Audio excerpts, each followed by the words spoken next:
اسرائیلی وزیر کا متنازع بیان۔ اسرائیلی وزیر نے ایک ایسا بیان دیا ہے جس پر خوب واویلا مچا ہوا ہے۔ اسرائیلی وزیر کا غزہ میں روزانہ 30 سے 40 افراد مارنے کا مطالبہ۔ آپ کو پوری کہانی بتاتے ہیں کہ آخر انہوں نے کیوں، کب، کیسے کہا، لیکن جو کہا ہے اس کی کافی مذمت کی جا رہی ہے۔ آپ دیکھ رہے ہیں نیوز 18 کا سوشل میڈیا پلیٹ فارم، میں ہوں وصال اعظم۔ غزہ کی جنگ کے دوران اسرائیل کے ایک انتہائی دائیں بازو کے وزیر کے تازہ بیان نے ایک بار پھر شدید بحث چھیڑ دی ہے۔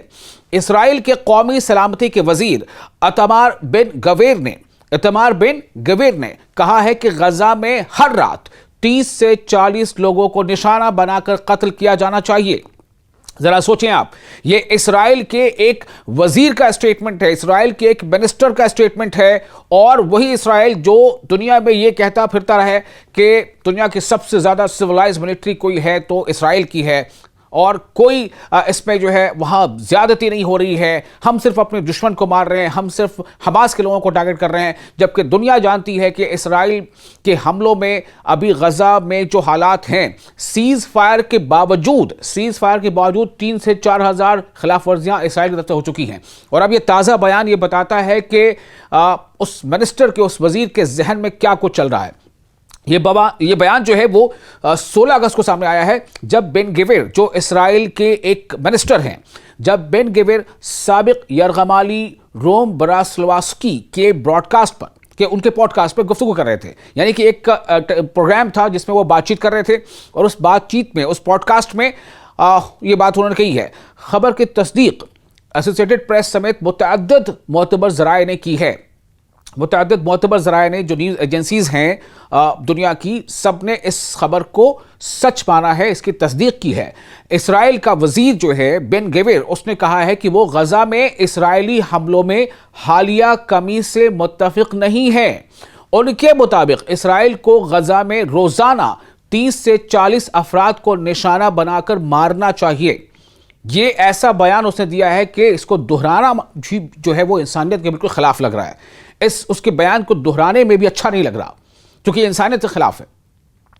بن گویر جو اسرائیل کا منسٹر ہے، ان کا کہنا تھا کہ کارروائی صرف ان لوگوں تک محدود نہیں ہونی چاہیے جو فوری خطرہ بن رہے ہوں، بلکہ ان کے بقول، بن گویر کے بقول، غزہ میں ایسے لوگ بھی ہیں جو زندہ رہنے کے قابل نہیں ہیں، یعنی ان کو زندہ رہنے کا کوئی حق نہیں ہے۔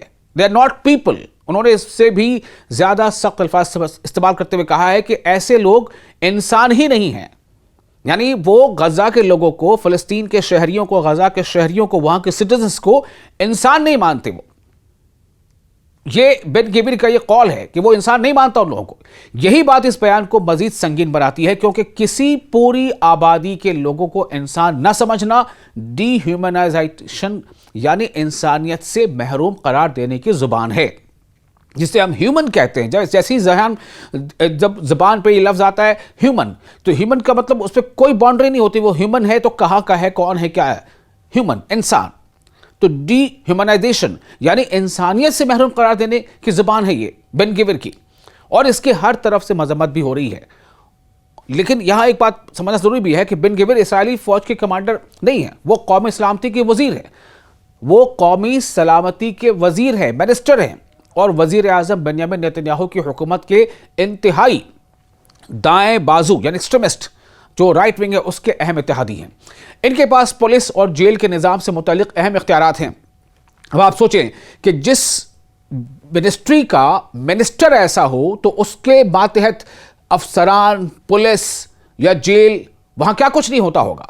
جب منسٹر ایسی زبان بول رہا ہے تو وہاں کے تمام حکام اور جیلر اور پولیس والے کیا کچھ نہیں کرتے ہوں گے، چونکہ یہ جو منسٹر ہے ان کے پاس پولیس اور جیل کے نظام سے متعلق اہم اختیارات حاصل ہیں۔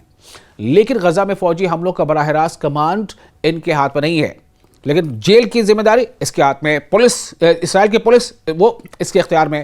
تو اس کے باوجود اس کے بیان کی اہمیت اس سے زیادہ ہے کہ وہ اسرائیلی حکومت اور نیتن یاہو کے سیاسی اتحاد کا حصہ ہے۔ اسرائیل کا یہ وزیر، یہ منسٹر جس کا نام ہے بن گویر، اس نے اسی گفتگو میں نیتن یاہو کی پالیسی سے اختلاف بھی ظاہر کیا۔ بن گویر کا کہنا تھا کہ غزہ میں اسرائیلی حملے کم نہیں ہونے چاہیے، بلکہ مزید کارروائیاں ہونی چاہیے۔ ان کے یہ خیالات ایسے وقت سامنے آئے ہیں جب غزہ میں جنگ بندی اور مستقبل کے سیاسی انتظام کے بارے میں سفارتی کوششیں جاری ہیں، جبکہ اسرائیلی حکومت کے اندر بھی جنگ کی سمت پر اختلاف موجود ہے۔ خود امریکہ اس کی میڈیشن کر رہا ہے۔ جیرڈ کشنر پہنچے ہوئے ہیں حماس کے لیڈر سے بات کرنے کے لیے، جو مصیر خاص ہیں ڈونلڈ ٹرمپ کے، اور دوسری طرف یعنی سارا دباؤ صرف حماس پر، سو کالڈ حماس، جو اسرائیل نے دنیا کو بتایا کہ یہ ہمارا دشمن ہے، ایک حماس کے بہانے سے پورے اسرائیل کی آبادی کو ختم کرنا چاہتا ہے۔ اس کا منسٹر یہ بات کہہ رہا ہے، منسٹر جس کا نام ہے بن گویر، اتمار بن گویر، وہ یہ کہہ رہا ہے کہ ہر رات 30 سے 40 غزہ کے لوگوں کو مارنا چاہیے، اور صرف ان کو نہیں مارنا چاہیے جو فوری طور پر خطرہ کے طور پر ہیں، بلکہ ان کو بھی مارنا چاہیے۔ کئی ایسے لوگ ہیں جن کو مار دینا چاہیے، وہ انسان ہی نہیں ہیں، ان کو مار دینا چاہیے، یہ کہہ رہا ہے منسٹر۔ آپ کو بتاتے ہیں کہ سوال دراصل کیا ہے کہ اس طرح کے بیانات پہلے بھی سامنے آ چکے ہیں یا نہیں۔ جنگ غزہ کے دوران اسرائیلی سیاستدانوں اور حکام کے بعض بیانات کو فلسطینیوں کے خلاف مبینہ نسل کشی یعنی جینوسائیڈ کی نیت کے ثبوت کے طور پر بین الاقوامی عدالت انصاف یعنی ICJ انٹرنیشنل کرمنل کورٹ میں بھی پیش کیا جا چکا ہے۔ جسٹس عدالت کے سامنے جمع کرائے گئے مواد میں اسرائیلی حکام کے ایسے بیانات شامل تھے جنہیں جنوبی افریقہ نے مبینہ جینوسائیڈل انٹینٹ یعنی نسل کشی کی نیت کے ثبوت کے طور پر پیش کیا، انٹرنیشنل کورٹ آف جسٹس۔ لیکن اب یہاں قانونی طور پر ایک بہت اہم فرق یہ ہے کہ یہ کہنا درست نہیں ہے کہ ICJ international court of justice نے اسرائیل کو نسل کشی کا مرتکب قرار دے دیا۔ اسرائیل ان الزامات کی تردید کرتا ہے۔ اسرائیل کا موقف ہے کہ اس کی جنگ فلسطینی عوام کے خلاف نہیں بلکہ حماس کے خلاف ہے۔ بھئی کتنے حماس ہیں؟ کیا تمام کے تمام غزہ والے حماس کے لوگ ہیں؟ کیا پوری غزہ کی آبادی حماس کی آبادی ہے؟ کیا پوری فلسطین کی آبادی حماس کی آبادی ہے؟ ویسٹ بینک میں کیوں حملے کر رہا ہے؟ ویسٹ بینک میں سیٹلرز کا سہارا لے کر اسرائیل کیوں حملے کر رہا ہے؟ وہاں کی فوجی کیوں پریشان کر رہے ہیں؟ وہاں کے لوگوں کو کیوں مار رہے ہیں؟ انہیں ان کے گھروں کو بلڈوز کر رہے ہیں، ان کے کھیتوں پر قبضہ کر رہے ہیں، انہیں مار رہے ہیں، انہیں حراست میں لے رہے ہیں۔ غزہ میں بھی جو ابھی تازہ اپڈیٹ اب تک ہے اس کے مطابق 80,000 کے آس پاس، کچھ رپورٹس میں اس سے زیادہ کچھ رپورٹ سے زیادہ لوگ مارے گئے ہیں، جن میں زیادہ تر خواتین اور بچے ہیں۔ تو کیا یہ سب کے سب حماس کے کارکن تھے؟ یہ ایک سوال ہے جو اکثر جو انسانی حقوق تنظیمیں اٹھاتی ہیں، اور وہ اپنے فوجی اقدامات کو اسرائیلی شہریوں کے تحفظ اور یرغمالیوں کی واپسی سے جوڑتا ہے اسرائیل۔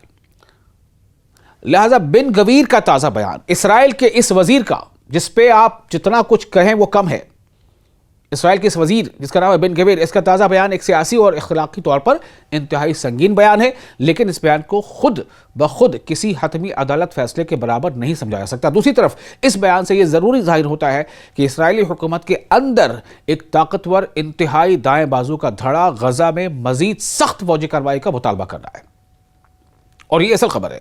ایک طرف جنگ بندی اور سفارتکاری کی کوششیں بھی ہیں، جبکہ دوسری طرف اسرائیلی حکومت کے اندر ایسے وزراء، ایسے منسٹرز موجود ہیں جو حملوں میں کمی کے بجائے مزید ہلاکتوں کا مطالبہ کر رہے ہیں۔ وہ یہ ڈیمانڈ کر رہے ہیں اسرائیلی حکومت سے کہ اور مارا جائے، غزہ میں اور لوگوں کو مارا جائے۔ منسٹر کہہ رہا ہے کہ ہر رات 30 سے 40 لوگوں کو مارا جائے، وہ انسان نہیں ہے، یہ کہہ رہا ہے۔ غزہ کے مستقبل کے لیے اب سب سے بڑا سوال یہی ہے کہ جنگ بندی اور سیاسی حل کی کوششیں غالب آتی ہیں یا سخت گیر عناصر کی آواز مزید طاقت حاصل کرتی ہے۔ یہ کوشش تو قابض اس طرح سے نہیں آ پائی، یہ تو کلیئر ہے، چونکہ جنگ بندی کے باوجود 3000 سے زائد خلاف ورزیاں ہوئی ہیں، اور صرف وہی نہیں، لبنان میں بھی جنگ بندی سو کالڈ سیز فائر لاگو ہے۔ امریکہ کی قیادت پہ جو سیز فائر ہوا تو وہ لاگو ہے، لیکن وہاں بھی حملے ہو رہے ہیں، ایک دن میں 100 خلاف ورزیاں ہو رہی ہیں، اسرائیل کر رہا ہے۔ اور یہ اسرائیل کا منسٹر بن گویر، اس کا یہ تازہ بیان اس اندرونی کشمکش کو ایک بار پھر سے دنیا کے سامنے لا رہا ہے کہ خود اسرائیل کے اندر ایسے لوگ موجود ہیں، بلکہ حکومت کے حصے کے طور پر ایسے دھڑا موجود ہے۔ وہ چاہتا ہے کہ غزہ میں ابھی لگاتار حملے ہوتے رہیں اور انسانی حقوق کی زبان میں یا دوسرے اور تنظیموں کی زبان میں نسل کشی ہوتی رہے، یہ وہ چاہتا ہے۔ آپ کا اس ویڈیو کے بارے میں اور اس بیان کے بارے میں، اسرائیل کا یہ جو وزیر ہے بن گویر، اس کے اس بیان کے بارے میں آپ کا تاثر کیا ہے؟ آپ اپنے کامنٹس ہمیں شیئر کیجئے، اور ویڈیو پسند آیا تو لائک اور شیئر ضرور کیجئے گا۔ میں ہوں وصال۔